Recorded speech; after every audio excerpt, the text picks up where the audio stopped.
ನಮಸ್ಕಾರ. ರಾಯಚೂರು ಗ್ರಾಮೀಣ ವಿಧಾನಸಭಾ ಕ್ಷೇತ್ರದ ಏನು ನಮ್ಮ ಯರಗೇರಿ ಗ್ರಾಮದಲ್ಲಿ ರಂಗನಾಥ ಟೆಂಪಲ್ ಹತ್ರ ನಡೆಯುವಂಥ ಕಾರ್ಯಕ್ರಮಗಳನ್ನು, ಬೃಹತ್ತಾದಂಥ ಕಾರ್ಯಕ್ರಮಗಳನ್ನು 23ನೇ ತಾರೀಕು ಸೋಮವಾರ ದಿನ ಬೆಳಗ್ಗೆ 11 ಗಂಟೆಗೆ ಕಾರ್ಯಕ್ರಮ ಇದೆ. ಆ ಕಾರ್ಯಕ್ರಮದಲ್ಲಿ ಇವತ್ತು ಏನು ನಮ್ಮ ವಿಶ್ವವಿದ್ಯಾಲಯವನ್ನು, ಆದಿಕವಿ ಶ್ರೀ ಮಹರ್ಷಿ ವಾಲ್ಮೀಕಿ ವಿಶ್ವವಿದ್ಯಾನಿಲಯನ ಬೋರ್ಡ್ ಅನಾವರಣ ಕಾರ್ಯಕ್ರಮ ಇದೆ. ಉದ್ಯಾನವನವನ್ನು ನಿರ್ಮಾಣ ಮಾಡುವಂಥದ್ದು, ಕಂಚಿನ ಪುತ್ಥಳಿಯ ಶಂಕುಸ್ಥಾಪನೆಯವು ಮತ್ತು ಅದರ ಜೊತೆಗೆ ಬುಡಕಟ್ಟು ಉತ್ಸವ ಕಾರ್ಯಕ್ರಮಗಳಲ್ಲಿದೆ. ಮತ್ತು ಆರ್ಟಿಕಲ್ 371J ದಶಮಾನೋತ್ಸವದ ಕಾರ್ಯಕ್ರಮ ಮತ್ತು ಬುಕ್ ಬಿಡುಗಡೆಯನ್ನ ಕಾರ್ಯಕ್ರಮ ಇದೆ. ಮತ್ತು ರಾಯಚೂರು ಗ್ರಾಮೀಣ ಕ್ಷೇತ್ರದ ಎಲ್ಲ ವಿವಿಧ ಉದ್ಘಾಟನೆ ಮತ್ತು ಶಂಕುಸ್ಥಾಪನೆ ಕಾರ್ಯಕ್ರಮಕ್ಕೆ ಈ ರಾಜ್ಯದ AICCನ ಅಧ್ಯಕ್ಷರು ಮತ್ತು ರಾಜ್ಯಸಭೆ ವಿರೋಧ ಪಕ್ಷದ ನಾಯಕರಾದಂಥ ಮಲ್ಲಿಕಾರ್ಜುನ ಖರ್ಗೆ ಸಾಹೇಬರು ಮತ್ತು ಈ ರಾಜ್ಯದ ಮುಖ್ಯಮಂತ್ರಿಗಳಾದಂಥ ಸಿದ್ದರಾಮಯ್ಯ ಸಾಹೇಬರು ಮತ್ತು ಉಪಮುಖ್ಯಮಂತ್ರಿಗಳಾದಂಥ DK ಶಿವಕುಮಾರ್ ಸಾಹೇಬರು ಮತ್ತು ಇಲಾಖೆಯ ಜಿಲ್ಲಾ ಉಸ್ತುವಾರಿ ಸಚಿವರಲ್ಲಿ ಹಿಡಿದು ಎಲ್ಲ ಇಲಾಖೆಯ ಸಚಿವರುಗಳು ಕೂಡ ಆ ಕಾರ್ಯಕ್ರಮದಲ್ಲಿ ಭಾಗವಹಿಸ್ತಾ ಇದ್ದಾರೆ. ಹಾಗಾಗಿ ಅತ್ಯಂತ ಹೆಚ್ಚಿನ ಸಂಖ್ಯೆಯಲ್ಲಿ ನನ್ನ ರಾಯಚೂರು ಗ್ರಾಮೀಣ ವಿಧಾನಸಭಾ ಕ್ಷೇತ್ರದ ಎಲ್ಲ ನನ್ನ ಮತದಾರ ಬಂಧುಗಳು ಮತ್ತು ಕಾರ್ಯಕರ್ತರು, ಮುಖಂಡರು ಮತ್ತು ನನ್ನ ತಾಯಂದರು, ಸೋದರಿಯರು ತಾವೆಲ್ಲರೂ ಕೂಡ ಬಂದು ಆ ಕಾರ್ಯಕ್ರಮವನ್ನು ಯಶಸ್ವಿಗೊಳಿಸಬೇಕಂತೇಳಿ ನನ್ನ ಮನವಿ.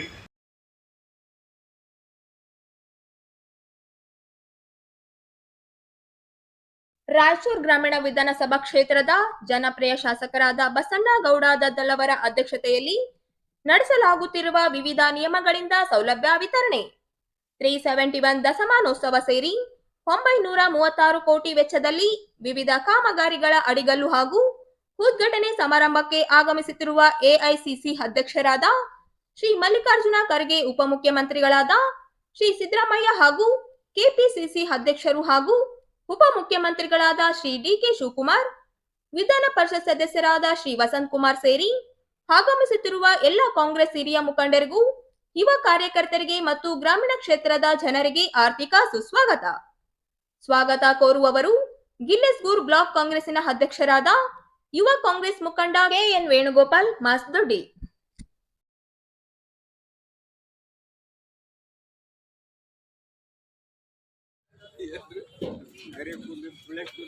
ತಾಲೂಕಿನ ಗ್ರಾಮೀಣ ವಿಧಾನಸಭಾ ಕ್ಷೇತ್ರದಲ್ಲಿ ನಾಳೆ 936 ಕೋಟಿ ವಿವಿಧ ಅಭಿವೃದ್ಧಿ ಕಾಮಗಾರಿಗೆ ಶಂಕುಸ್ಥಾಪನೆ ಮತ್ತು ಉದ್ಘಾಟನಾ ಕಾರ್ಯಕ್ರಮ ಅದ್ದೂರಿ ಆಯೋಜನೆಯ ಮೂಲಕ ಶಾಸಕ ದದ್ದಲ್ ಬಸಣ್ಣ ಅವರು ತಮ್ಮ ಶಕ್ತಿ ಪ್ರದರ್ಶನಕ್ಕೆ ವೇದಿಕೆ ಸಿದ್ಧ ಮಾಡಿದ್ದಾರೆ. ಕಾಂಗ್ರೆಸ್ ಸರ್ಕಾರ ಅಧಿಕಾರ 2 ವರ್ಷಗಳ ನಂತರ ಉದ್ದೇಶಿತ ಕಾರ್ಯಕ್ರಮ ನಡೆಯುತ್ತಿರುವುದು ರಾಜಕೀಯ ವಲಯದಲ್ಲಿ ಭಾರಿ ಮಹತ್ವ ಪಡೆದಿದೆ. ಮುಂದಿನ ವಿಧಾನಸಭಾ ಚುನಾವಣೆಯ 50% ಕಾಲಾವಧಿ ಮತ್ತು ಗ್ರಾಮೀಣ ಕ್ಷೇತ್ರದಲ್ಲಿ 936 ಕೋಟಿ ಹಿಡಿದ ಕಾರ್ಯಕ್ರಮಗಳ ಚಲನೆಯೊಂದಿಗೆ ಬೃಹತ್ ಕಾರ್ಯಕ್ರಮದ ಮೂಲಕ ಶಾಸಕ ದದ್ದಲ್ ಬಸಣ್ಣಗೌಡ ಅವರು ಪ್ರಪ್ರಥಮ ಬಾರಿಗೆ ಶಕ್ತಿ ಪ್ರದರ್ಶನಕ್ಕೆ ಮುಂದಾಗಿದ್ದಾರೆ. ಕಳೆದ ವಿಧಾನಸಭಾ ಚುನಾವಣೆಯಲ್ಲಿ ಕಾಂಗ್ರೆಸ್ ಪಕ್ಷದ ಒಂದು ಬಣ್ಣದ ವಿರೋಧದ ಮಧ್ಯೆ ಭಾರಿ ಮತಗಳ ಅಂತರದಿಂದ ಜಯಗಳಿಸಿದ ದದ್ದಲ್ ಬಸಣ್ಣಗೌಡ ಅವರು 2 ವರ್ಷದ ನಂತರ ನಡೆಸುತ್ತಿರುವ ಈ ಕಾರ್ಯಕ್ರಮದಲ್ಲಿ ತನ್ನ ಶಕ್ತಿ ಪ್ರದರ್ಶನದೊಂದಿಗೆ ಗ್ರಾಮೀಣ ಕ್ಷೇತ್ರ ಮತ್ತು ಜಿಲ್ಲೆಯ ರಾಜಕೀಯದಲ್ಲಿ ತಮ್ಮ ವರ್ಚಸ್ಸು ಪ್ರದರ್ಶನಕ್ಕೆ ಸವಾಲಾಗಿ ಸಭೆಯಾಗಿದೆ. ಮುಖ್ಯಮಂತ್ರಿ, ಉಪಮುಖ್ಯಮಂತ್ರಿ ಹಾಗೂ AICC ಅಧ್ಯಕ್ಷರಾದ ಮಲ್ಲಿಕಾರ್ಜುನ ಖರ್ಗೆ ಅವರ ಉಪಸ್ಥಿತಿ ಈ ಕಾರ್ಯಕ್ರಮ ಯಶಸ್ವಿಗೆ ದದ್ದಲ್ ಅವರು ಟೊಂಕ ಕಟ್ಟಿ ನಿಂತಿದ್ದಾರೆ. ಗ್ರಾಮಾಂತರ ಕ್ಷೇತ್ರದಲ್ಲಿ 2ನೇ ಸಲ ಜಯಗಳಿಸಿದ ಇತಿಹಾಸ ಬರೆದ ದದ್ದಲ್ ಈಗ ರಾಜಕೀಯವಾಗಿ ತನ್ನ ಪ್ರಾಬಲ್ಯವನ್ನು ಸಾರ್ವಜನಿಕವಾಗಿ ಪ್ರದರ್ಶಿಸುವ ಪ್ರಯತ್ನವೇ ಈ ಬೃಹತ್ ಕಾರ್ಯಕ್ರಮದ ಇಂದಿನ ಉದ್ದೇಶವೆಂದು ಬೆಂಬಲಿಗರ ಹೇಳಿಕೆಯಾಗಿದೆ. ಹೆರಿಗೆ ರಸ್ತೆಯ ವಿಶಾಲವಾದ ವೇದಿಕೆಯ ನಿರ್ಮಿಸಲಾಗಿದೆ. 25,000 ಆಸನಗಳು ಹಾಗೂ ಅಕ್ಕಪಕ್ಕದಲ್ಲಿ ಜನ ನಿಂತು ಈ ಕಾರ್ಯಕ್ರಮ ವೀಕ್ಷಿಸಲು ವ್ಯವಸ್ಥೆ ಮಾಡಲಾಗಿದೆ. ಒಟ್ಟು 50,000 ಜನ ಸೇರುವ ಪಾಣದೊಂದಿಗೆ ಕಾರ್ಯಕ್ರಮ ನಿರ್ವಹಿಸಲಾಗುತ್ತಿದೆ ಎಂದು ಹೇಳಿದರು.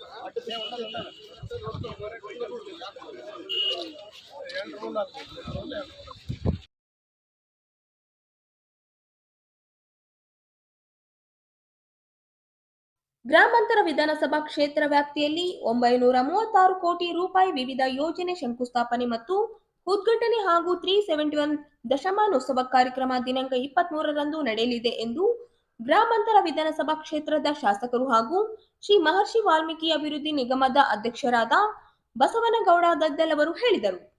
ಅವರಿಂದು ಯರಗೇರ ಕಾರ್ಯಕ್ರಮ ಸಭಾಂಗಣ ಆವರಣದಲ್ಲಿ ಸುದ್ದಿಗಾರರೊಂದಿಗೆ ಮಾತನಾಡುತ್ತಾ ನಾಳಿನ ಕಾರ್ಯಕ್ರಮಕ್ಕೆ 50,000 ಜನ ಸೇರುವ ನಿರೀಕ್ಷೆ ಇದೆ ಎಂದರು. ಈ ಕಾರ್ಯಕ್ರಮಕ್ಕೆ ರಾಜ್ಯದ ಮುಖ್ಯಮಂತ್ರಿ ಸಿದ್ದರಾಮಯ್ಯ, ಉಪಮುಖ್ಯಮಂತ್ರಿಗಳಾದ ಡಿಕೆ ಶಿವಕುಮಾರ್ ಹಾಗೂ ಎಐಸಿಸಿ ಅಧ್ಯಕ್ಷರು ಮತ್ತು 371 ರೂವಾರಿಗಳಾದ ಮಲ್ಲಿಕಾರ್ಜುನ ಖರ್ಗೆ ಸೇರಿದಂತೆ ಸುಮಾರು 8 ಜನ ಸಚಿವರು ಆಗಮಿಸಲಿದ್ದಾರೆ.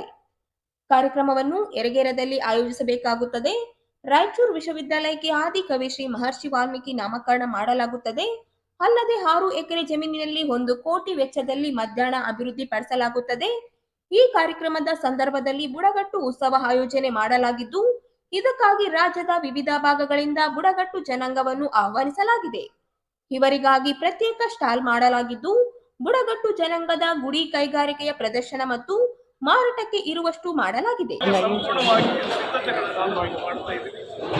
ಇವತ್ತು ರಾತ್ರಿಗೆಲ್ಲ ಸಾಯಂಕಾಲಕ್ಕೆಲ್ಲ ಇಲ್ಲೆಲ್ಲ ಸಿದ್ಧತೆಗಳು ಸುಮಾರು 20,000 ಆಸನಗಳ 25,000 ಆಸನಗಳನ್ನು ನಾವು ಚೇರ್ಗಳನ್ನು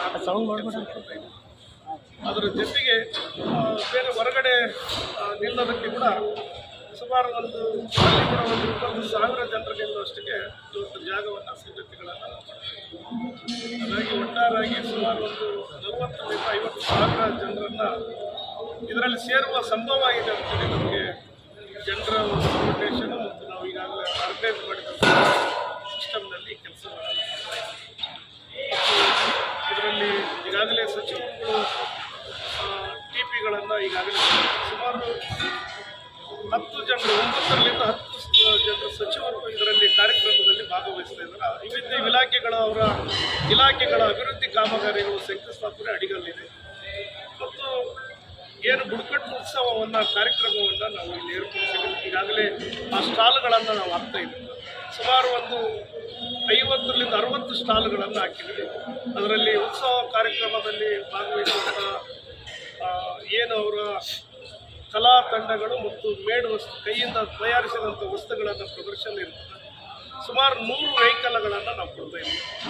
ಒಂದು 20 ಟ್ಯಾಕ್ಟ್ರಿಗಳಿರ್ಬೋದು, ಒಂದು 30-35 ಕಾರು ಇರ್ಬೋದು, ಬೈಕ್ಗಳಿರ್ಬೋದು ಮತ್ತು ದ್ವಿಚಕ್ರ ವಾಹನ ಏನು ಅಂಗವಿಕಲರ ವೆಹಿಕಲ್ಗಳಿರ್ಬೋದು ಮತ್ತು ವಿವಿಧ ಅಭಿವೃದ್ಧಿ ನಿಗಮದ ಅಂಬೇಡ್ಕರ್ ಇರ್ಬೋದು, ಆದಿಜಂಬೋ ಇರ್ಬೋದು, DCF ಇಲಾಖೆ ಇರ್ಬೋದು, ವಾಲ್ಮೀಕಿ ನಿಗಮದಲ್ಲಿರ್ಬೋದು ಮತ್ತು ಸಣ್ಣ ಏನು ಕೈಗಾರಿಕೆ ಇಲಾಖೆಯಲ್ಲಿ ಹೊಲಿಗೆ ಯಂತ್ರಗಳಿರ್ಬೋದು. ಈ ರೀತಿಯಾಗಿ ಅವರಿಗೆ ಸ್ಟಾಲ್ ಹಾಕೋದ್ರ ಮುಖಾಂತರ ಬೆನಿಫಿಷರ್ ಈಗಾಗಲೇ ಆಯ್ಕೆ ಆಗಿದ್ದಾರೆ. ಆ ಎಲ್ಲ ವೆಹಿಕಲ್ಗಳಾಗಿರ್ಬೋದು ಅಲ್ಲಿ ಒಂದು ಕಡೆ ಪಾರ್ಕ್ ಮಾಡ್ತಾ ಇದ್ದೀವಿ.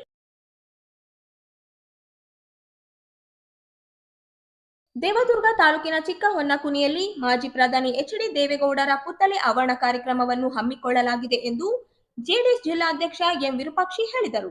ನಗರ ಪತ್ರಿಕಾ ಭವನದಲ್ಲಿ ಸುದ್ದಿಗೋಷ್ಠಿ ಉದ್ದೇಶಿಸಿ ಮಾತನಾಡಿ, ಜೆಡಿಎಸ್ ರಾಷ್ಟ್ರ ಅಧ್ಯಕ್ಷ ಎಚ್.ಡಿ. ದೇವೇಗೌಡ ಅವರು ಜೆಡಿಎಸ್ ಪಕ್ಷವನ್ನು ಮತ್ತೊಮ್ಮೆ ಅಧಿಕಾರಕ್ಕೆ ತರಬೇಕೆಂದು ತಮ್ಮ ಅನಿಸಿಕೆಯನ್ನು ಹೊರಹಾಕಿದ್ದಾರೆ. ಈ ಹಿನ್ನೆಲೆಯಲ್ಲಿ ಯುವ ಮುಖಂಡ ನಿಖಿಲ್ ಕುಮಾರಸ್ವಾಮಿ ಅವರು ರಾಜ್ಯಾದ್ಯಂತ ಪ್ರವಾಸ ಕೈಗೊಂಡು ಪಕ್ಷವನ್ನು ಬಲಪಡಿಸುವ ನಿಟ್ಟಿನಲ್ಲಿ ಕಾರ್ಯೋನ್ಮುಖರಾಗಿದ್ದಾರೆ. ಈ ಹಿನ್ನೆಲೆಯಲ್ಲಿ ಜೂನ್ 26ರಂದು ಸಿಂಧನೂರಿನಲ್ಲಿ ಮುಂಜಾನೆ ಮಾನ್ವಿಯಲ್ಲಿ ಮತದಾನ ಕಾರ್ಯಕ್ರಮವನ್ನು ಮುಗಿಸಿಕೊಂಡು ಸಂಜೆ ರಾಯಚೂರಿನಲ್ಲಿ ವಾಸ್ತವ ಹೂಡಲಿದ್ದಾರೆ. ಜೂನ್ 27ರಂದು ರಾಯಚೂರು ಜಿಲ್ಲೆ ದೇವದುರ್ಗ ತಾಲೂಕಿನ ಚಿಕ್ಕಹೊನ್ನಕುನಿ ಗ್ರಾಮದಲ್ಲಿ ನಿರ್ಮಾಣವಾಗಿರುವ ಮಾಜಿ ಪ್ರಧಾನಿ ಎಚ್.ಡಿ. ದೇವೇಗೌಡರ ಪುತ್ಥಳಿ ಆವರಣ ಮಾಡಲಾಗುತ್ತದೆ. ಆವರಣಕ್ಕೆ ಸ್ವತಃ ದೇವೇಗೌಡರು ಆಗಮಿಸಲಿದ್ದು, ಪುತ್ಥಳಿ ಆವರಣ ನಂತರ ದೇವದುರ್ಗದ ಬಸವೇಶ್ವರ ಮೈದಾನದಲ್ಲಿ ಬಹಿರಂಗ ಸಭೆಯನ್ನು ಆಯೋಜಿಸಲಾಗಿದೆ ಎಂದು ಅವರು ತಿಳಿಸಿದರು. ಚಿಕ್ಕಹೊನ್ನಕುನಿಯ ಸಿದ್ದನಗೌಡ ಅವರು ಈ ಪುತ್ಥಳಿ ಸ್ವಂತ ಹಣದಲ್ಲೇ ಪುತ್ಥಳಿಯನ್ನು ನಿರ್ಮಾಣ ಮಾಡಿಸಿದ್ದು, ಜಾಗದ ದಾರಿ ದಾನಿಗಳಿಗೂ ಸಮಾರಂಭದಲ್ಲಿ ಸನ್ಮಾನಿಸಿ ಗೌರವಿಸಲಾಗುವುದು. ಆದ್ದರಿಂದ ಜೆಡಿಎಸ್ ಎಲ್ಲ ತಾಲೂಕು ಅಧ್ಯಕ್ಷರು, ಪದಾಧಿಕಾರಿಗಳು, ಜೆಡಿಎಸ್ ಅಭಿಮಾನಿಗಳು ಕಾರ್ಯಕ್ರಮದಲ್ಲಿ ಹೆಚ್ಚಿನ ಸಂಖ್ಯೆಯಲ್ಲಿ ಭಾಗವಹಿಸಿ ಕಾರ್ಯಕ್ರಮವನ್ನು ಯಶಸ್ವಿಗೊಳಿಸಬೇಕೆಂದು ಅವರು ಕೋರಿದರು. ಸಮಸ್ತ ಜನತೆ, ದೇವದುರ್ಗ ಮತ್ತು ಮಾನ್ವಿ ರಾಯಚೂರು ಜನತೆ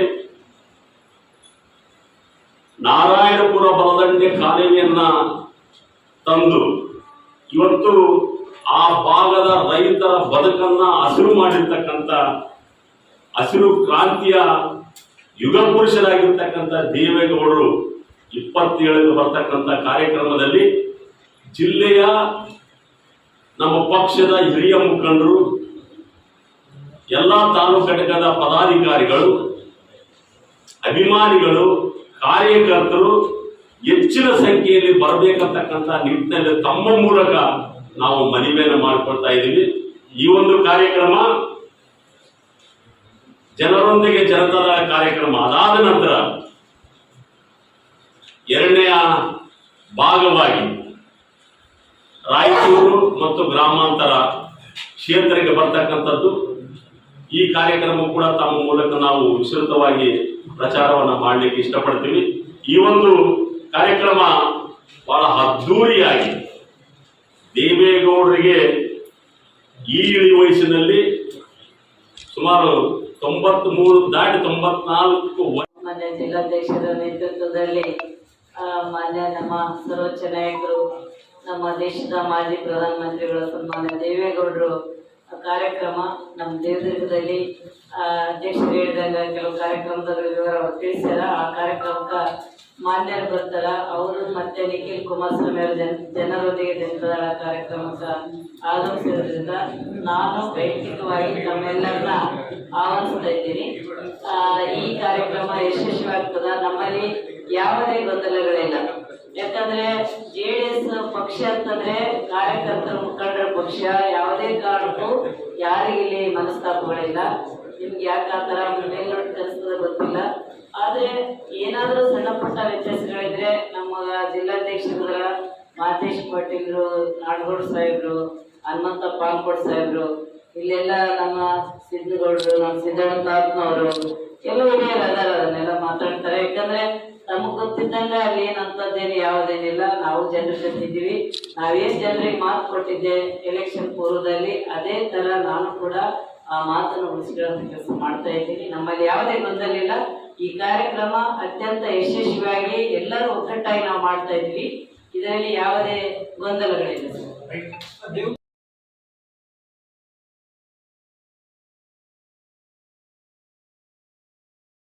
ಆದಿಕವಿ ಶ್ರೀ ಮಹರ್ಷಿ ವಾಲ್ಮೀಕಿ ವಿಶ್ವವಿದ್ಯಾಲಯ ಸಿಬ್ಬಂದಿಗಳ ನೇಮಕಾತಿಯಲ್ಲಿ ಅವ್ಯವಹಾರ ನಡೆದಿದ್ದು, ಆಡಳಿತ ಮಂಡಳಿ ವಿರುದ್ಧ ಸೂಕ್ತ ಕ್ರಮ ಕೈಗೊಳ್ಳಬೇಕು ಎಂದು ಕರ್ನಾಟಕ ಯುವ ಜಾಗೃತಿ ವೇದಿಕೆ ಮುಖಂಡ ಚನ್ನಬಸವ ಅರೋಲಿ ಆಗ್ರಹಿಸಿದರು. ನಗರದ ಪತ್ರಿಕಾ ಭವನದಲ್ಲಿ ಸುದ್ದಿಗೋಷ್ಠಿ ಉದ್ದೇಶಿಸಿ ಮಾತನಾಡಿ, ವಿಶ್ವವಿದ್ಯಾಲಯದ ಅಧೀನದಲ್ಲಿ ಬೋಧನೆ ವಿಭಾಗ ಒಂದನ್ನು ಹೊರತುಪಡಿಸಿ ಇನ್ನಿತರೆ ಎಲ್ಲ ವಿಭಾಗಗಳಲ್ಲಿ ಸಿಬ್ಬಂದಿಗಳ ನೇಮಕಾತಿ ವಿಷಯದಲ್ಲಿ ಭಾರಿ ಅವ್ಯವಹಾರ ನಡೆದಿದೆ ಎಂದು ಆರೋಪಿಸಿದ ಅವರು, ಇತ್ತೀಚೆಗೆ ಸಿಎಸ್ ಪಾಸೋಡಿ ಪ್ರೊಡಕ್ಷನ್ ಮತ್ತು ಮ್ಯಾನುಫ್ಯಾಕ್ಚರಿಂಗ್ OPC ಫ್ರೈಲಿಂಗ್ ಹಾಗೂ ಕಲಬುರಗಿ ಮೂಲದ ಕಿಯೋನಿಕ್ಸ್ ಎಂಬ ಸಂಸ್ಥೆಯವರಿಗೆ ಸಿಬ್ಬಂದಿಗಳ ನೇಮಕಾತಿ ಮಾಡಿಕೊಳ್ಳಲು ಟೆಂಡರ್ ನೀಡಿದ್ದಾರೆ. ಅದರಂತೆಯೇ ಈ ಸಂಸ್ಥೆಯವರು ಸರಿಸುಮಾರು 150ಕ್ಕೂ ಅಧಿಕ ನಿರುದ್ಯೋಗಿ ಯುವಕ ಯುವತಿಯರಿಗಾಗಿ ಹಾಕಿ ಅವರಿಗೆ ಉದ್ಯೋಗ ನೀಡುವುದಾಗಿ ನಂಬಿಸಿ ಪ್ರತಿಯೊಬ್ಬರಿಂದ ಕನಿಷ್ಠ 2 ಲಕ್ಷದಿಂದ 4 ಲಕ್ಷದವರೆಗೆ ಹಣವನ್ನು ಪಡೆದುಕೊಂಡಿದ್ದಾರೆ ಎಂದು ಆರೋಪಿಸಿದರು. ಎಜುಕೇಟೆಡ್ ಸರ್, ಹಿಂಗೆ ಮನೆಯಾಗ ಬಂದು ಹೇಳಿ ಗೌರ್ಮೆಂಟ್ ಅಂದ್ರೆ ಹೊಸದಾಗಿ ಆಗೈತೆ. ಗೌರ್ಮೆಂಟ್ ಆಗ್ಬೋದು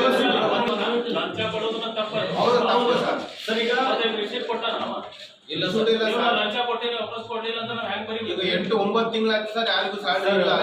ನನ್ನನ್ನು ಜೈಲ್ಗೆ ಹಾಕಿ ಅವ್ರನ್ನೂ ಜೈಲ್ಗೆ ಹಾಕಿ ಅನ್ನೋ ಲೆಕ್ಕದಲ್ಲಿ ಇವ್ರು ಇದ್ದಾರೆ.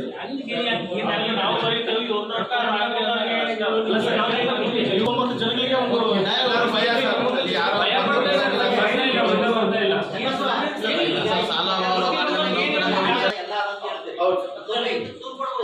ಸರ್ ಈಗ ಅದೇ ಸರ್ ಇಲ್ಲಿ ಪತ್ರಿಕಾಗೋಷ್ಠಿ ಮಾಡಿದ್ವಿ ಸರ್. ಇದಾದ್ಮೇಲೆ ಕೊಡ್ತೀವಿ. ರಜೆ ಇದೆ. ನಾಳೆ ಸೋಮವಾರ ನಾವು ಕಾರ್ಯಕ್ರಮ ಮುಗಿಸ್ಕೊಂಡು ನಾವು ಕೊಡ್ತೀವಿ ಸರ್.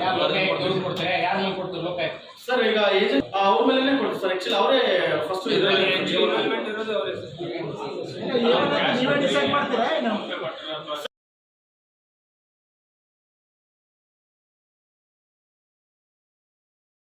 ಪ್ಯಾಕೇಜ್ 5, 6, 7 ನಾವೇ ಗಂಟೆ ಸಾಹೇಬ್ರ ಹತ್ರ ಇದಾಗುತ್ತೆ. ಇವತ್ತು ಸಾಕಷ್ಟು ಕೆಲಸಗಳು ಫಂಡ್ಸ್ ಬಂದ್ರು ಸ್ಟೇಟ್ ಪಾರ್ಟಿಸಿಪೇಷನ್ ಇಲ್ಲದೆ ಎಷ್ಟೊತ್ತಿಗೆ ಮುಗಿಬೇಕಿತ್ತು 4 ಲೈನ್ ಬಿಟ್ಟು.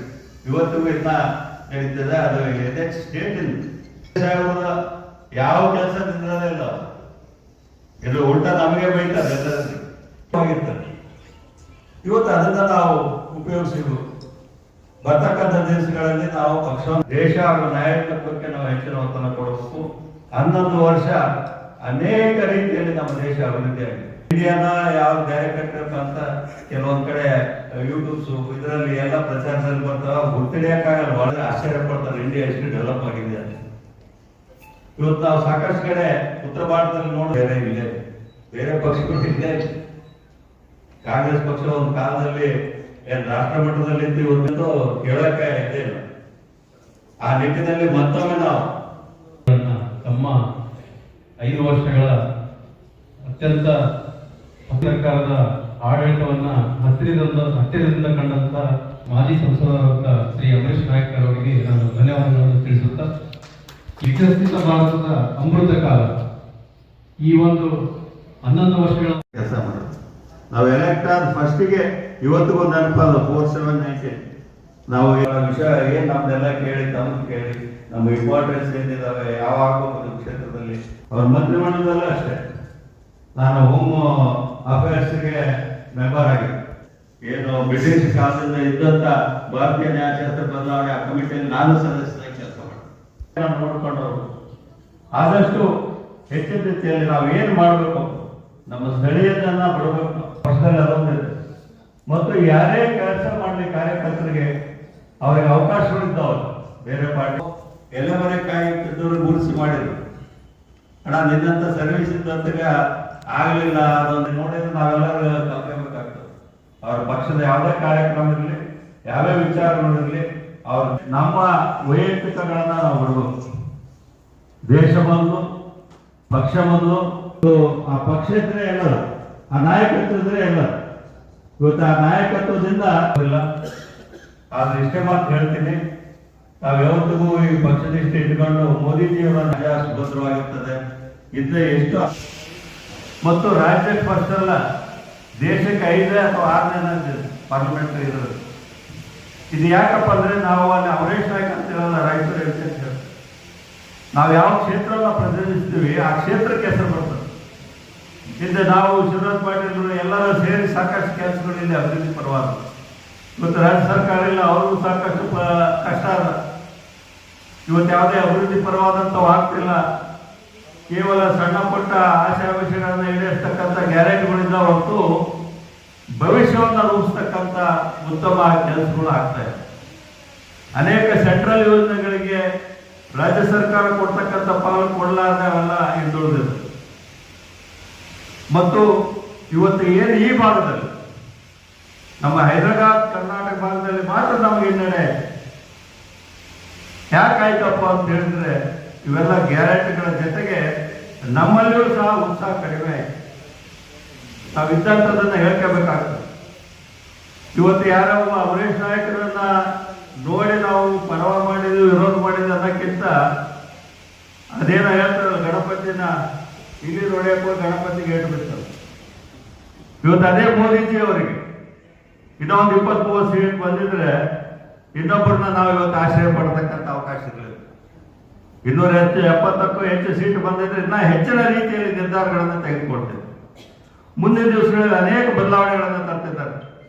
ನಾವು ಇದ್ದಂಥ ಸಂದರ್ಭದಲ್ಲಿ ಮಹಿಳಾ ಮೀಸಲಾತಿಗೆ ಅವಕಾಶ ಕೊಟ್ಟು ಇವತ್ತು 30% ಮಹಿಳೆಯರು ನಾಳೆ MLA ಆಗ್ತಕ್ಕಂಥ ಅವಕಾಶ ಸಿಕ್ತು. 371 ಅದನ್ನು ತೆಗಿತಕ್ಕಂಥ ನಿರ್ಧಾರ ಆಯಿತು. ಅನೇಕ ನಿರ್ಧಾರಗಳು ಸ್ವತಂತ್ರ ಬಂದ ನಂತರ ಆಗಲಾದಂಥ ನಿರ್ಧಾರಗಳು ಅವರ ನೇತೃತ್ವದ ಸರ್ಕಾರದಲ್ಲಿ ಆಗಿದೆ. ಒಂದು ಕಡೆ ಅಭಿವೃದ್ಧಿ, ಇನ್ನೊಂದು ಕಡೆ ದೇಶದ ಸುಭದ್ರತೆ, ಮತ್ತೊಂದು ಕಡೆ ಏನು SC ST ಬ್ಯಾಕ್ವರ್ಡ್ಸ್ ಇದ್ದಾರೆ ಅವರಿಗೆ ಹೆಚ್ಚಿನ ಆದ್ಯತೆಯನ್ನು ಕೊಡ್ತಕ್ಕಂಥ ಕೆಲಸ ಆಯಿತು. ಈ ಮುಂದಿನ ಈ ಜನಗಣತಿ ಬರ್ತದೆ, ಆ ಜನಗಣತಿ ಆದ್ಮೇಲೆ ರಿಸರ್ವೇಶನ್ ಬರ್ತದೆ. ಆ ರಿಸರ್ವೇಶನ್ ಆದ್ಮೇಲೆ ಸೀಟ್ಗಳು ಸಹ ಹೆಚ್ಚಿಗೆ ಆಗ್ತವೆ. ಇಲ್ಲಿ ಏನಿದೆ ಈ ವ್ಯವಸ್ಥೆ ಎಲ್ಲ ಬಹಳಷ್ಟು ಮಾರ್ಪಾಡಾಗ್ತಾವೆ. ಇವುಗಳೆಲ್ಲವೂ ಅವಕಾಶ ಸಿಗಲಿ ಅಂತ ಹೇಳಿದ್ರೆ ಇವತ್ತು ಕೇಂದ್ರದ ಸರ್ಕಾರ, ಮೋದಿಜಿಯವರ ಸರ್ಕಾರ ಅವ್ರನ್ನ ಕೆಲಸಗಳನ್ನ ಮಾಡ್ತಾ ಇದ್ದಾವೆ. ವಿಶೇಷವಾಗಿ ಬಲ್ಲರ ಆಶೀರ್ವಾದದಿಂದ 5 ವರ್ಷದ ಅಲ್ಲಿ ಕೆಲಸ ಮಾಡ್ತಕ್ಕಂಥ ಅವಕಾಶ ಸಿಕ್ತು. ನನ್ನ ಹತ್ತಿರದಿಂದ ಬಹಳಷ್ಟು ಈ ವಿಕಸಿತ ಭಾರತದಲ್ಲಿ ನರೇಂದ್ರ ಮೋದಿಯವರು ಮಾಡಿರ್ತಕ್ಕಂಥ ಕೆಲಸಗಳನ್ನು ಮತ್ತು ನಮ್ಮ ಪಾತ್ರ ಏನು ಅಂತ, ನಮ್ಮ ಪಾತ್ರ ಏನು ಕೇಳಿ ಮನೆಗೆ ಹೋಗೋದಲ್ಲ. ವಿಕಸಿತ ಭಾರತದಲ್ಲಿ ಮಾಡಿರ್ತಕ್ಕಂಥ ಮಾಡಿರ್ತಕ್ಕಂಥ ಯೋಜನೆಗಳನ್ನು ಸಾರ್ವಜನಿಕವಾಗಿ ಚರ್ಚೆ ಮಾಡಬೇಕು. ಈಗ ವೆಂಕಟೇಶ್ ಅವರು ಹೇಳಿದ್ರಲ್ಲ, ನಮ್ಮ ದೇಶದೊಳಗ ಎಷ್ಟು ರಸ್ತೆಗಳು ಆಗಿದೆ, ಎಲ್ಲಿಂದ ಎಲ್ಲಿಗಾಗಿದೆ ಅಂತ. ಹಿಂದಕ್ಕೊಂದ್ಸಲ ನಮ್ಮ ಡಾಕ್ಟರ್ ಕಂಗಾರ್ ಹೇಳ್ತಾ ಇದ್ರು, road shows the culture of the nation ಅಂತ. ಈ ರೋಡ್ಗಳು ನಮ್ಮ ದೇಶದ ಸಂಸ್ಕೃತಿಯನ್ನು ಪ್ರತಿಬಿಂಬಿಸ್ತದೆ ಅಂತ. ಅಂಥ ಒಂದು ಸಂಸ್ಕೃತಿಯನ್ನು ಬೆಳೆಸಲಕ್ಕ ನರೇಂದ್ರ ಮೋದಿಯವರು ಮೊಟ್ಟ ಮೊದಲನೇ ಆದ್ಯತೆಯನ್ನು ನಮ್ಮ ಇಡೀ ರೋಡ್ಗಳಿಗೆ, ಅದೇ ತರ ವಾಜಪೇಯಿ ಅವರು ಮಾಡಿ ಹೋಗಿದ್ದಾರೆ. ಅಂದ್ರೆ ವಾಜಪೇಯಿ ಅವರು ಮಾಡಿ ಹೋದರು, ಅದು ಅಪೂರ್ಣ ಆಗಿತ್ತು.